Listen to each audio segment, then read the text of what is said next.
Now. Tenemos la suerte de estar justamente con su fundadora, su cara visible se llama Emy Goodman. Gracias por estar con nosotros. Vamos a continuar la entrevista en inglés. Thank you for joining us. So what is exactly Democracy Now? Democracy Now! Is a public television and radio show that airs on 900 stations around the world. We're now moving into our 15th year.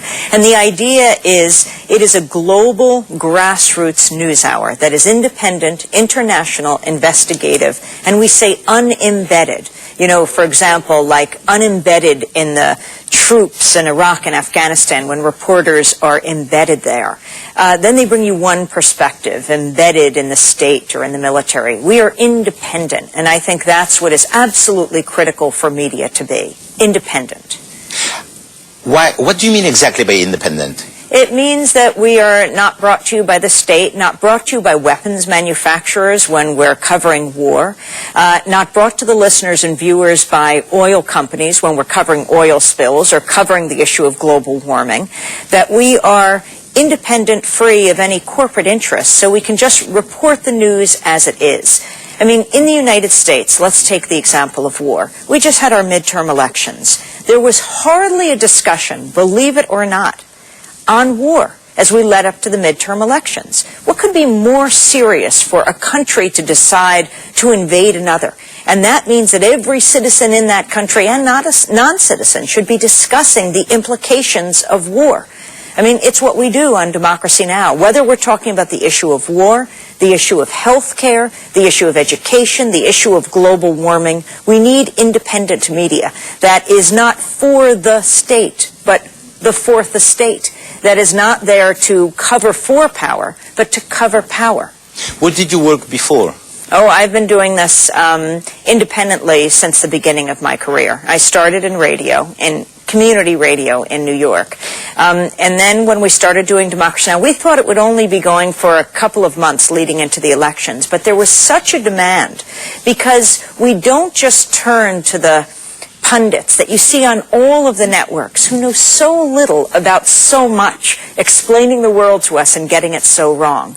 But turning to the experts in each community, those in their communities that are leading the way, and making that global, connecting the dots with people all over. The show airs throughout Latin America. Our headlines are translated into Spanish here in Argentina, as well as in Spain, as well as in Japan, and Sweden, in Austria, in South Africa. The idea of having independent television and radio, not brought to us by corporate interests, but by listeners and viewers who are deeply committed to getting information that is honest and real at the grassroots. Is it possible to fight against, well, it's not against the big mass media, but I'm thinking about Fox News, for example. They have a very big influence, and many people in the States still think that Obama is a Muslim, that he was not born in the U.S. How can you fight this? I mean, we're just about bringing out the facts, bringing out information. That is completely irresponsible when people lie on the air. But I think that right now, as we lead into the next elections, you know, President Obama has a very big task ahead of him because millions of people he galvanized, that's who voted for him in 2008. And he made a number of promises. Have we ended war? No. Has Guantanamo closed? Certainly an issue in Argentina that is very real, the issue of torture. No, Guantanamo has not closed. But you could read about this at the New York Times or the Washington Post. Oh, but the people we bring out on a daily basis, hearing the voices of people at the grassroots, it is rarely done. You have that same small circle of know-nothing pundits. And what you really don't have are, for example, when we're talking about the military, people in the military who are saying no to war, from the low-level soldiers to the generals. The movements, that is what's missing in the New York Times and the Washington Post on the big networks. Grassroots movements. Giving voice to movements, grassroots movements. That's below the corporate media radar screen. Yet those are the people who make history. In the United States, whether we're talking about those who fought for abolition of slavery, the women's rights movement, the modern-day civil rights movement, we need a media that gives voice to these movements, because they're the ones that make history. You're speaking about a media that is also in some way built by activists. So you're not only journalists, you're activists. Well, I mean, I think what is absolutely critical is to give voice to what I think are the majority of people in the United States, and you don't get that in the rest of the media. For example, when you're talking about the economy, the number of people who have lost their homes, who are foreclosed on, yet when you look at the networks, the people that you see are the bankers at the bailed out banks, not the people they foreclosed on. That reflects America. In the lead up to the invasion of Iraq, a media group did a study of the 4 major nightly newscasts in the United States. There were 393 interviews done around war in a 2-week period, a month before the invasion. 393. How many were against the war? 3 of almost 400. When half the people were against the war. Because I do think those who are opposed to war, those who are opposed to torture, are not a fringe minority. Not even a silent majority, but the silenced majority, silenced by the corporate media, which is why we have to take it back. Most of the people who take part of the silent majority, they supported Obama? I think it's people across the political spectrum. I mean, people who are concerned about corporate control, about war, about issues of privacy, about the issue of health care. That cuts across the political spectrum. In the United States, so many tens of millions of people do not have any kind of health care coverage. And so I think it's important to not divide things into conservative or liberal, because people don't live their lives in that way. And it's important we have a media that reflects all of them. How do you explain the development of the Tea Party movement?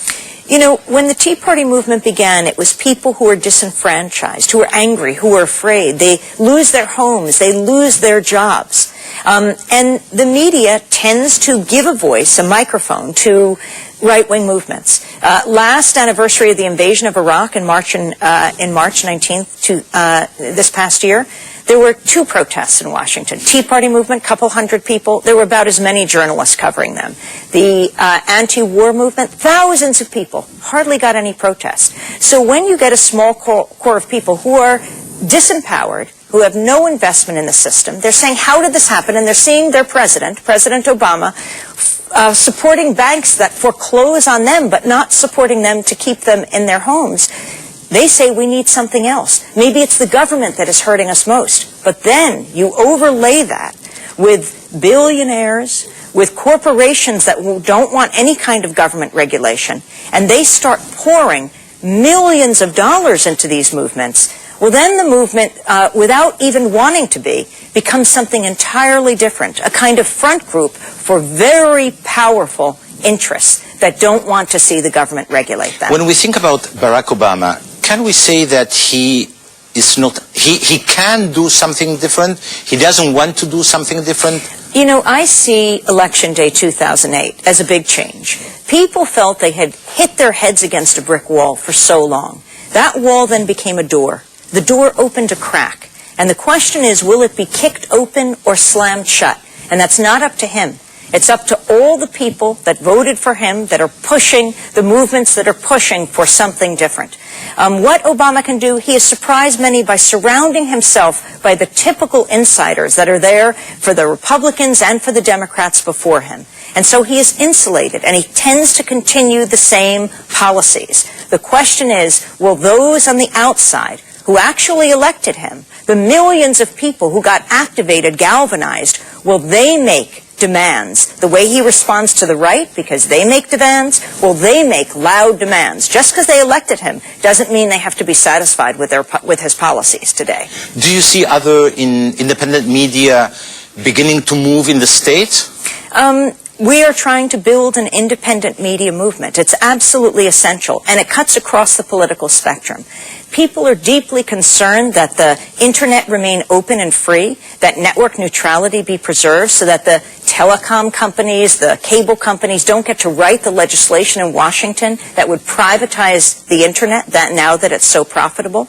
And we have to ensure that media monopoly does not subvert democracy. When you have one TV, radio network that owns the radio, the TV, and the newspapers in a town, that's a threat to a democratic society. And people across the political spectrum feel that way. And there's a big media democracy movement in the United States to ensure that we don't, that those few media moguls, the media monopolists in the United States, do not take over all of the spaces, radio, television, internet. That is what threatens the free speech of everyone else. Okay, thank you very much for being with us today. It was really very important to know a different voice from the U.S., fall apart from what we always see on the big mass media, New York Times, Washington Post, or Fox News, CBS, CNN. Thank you very much. Thank you.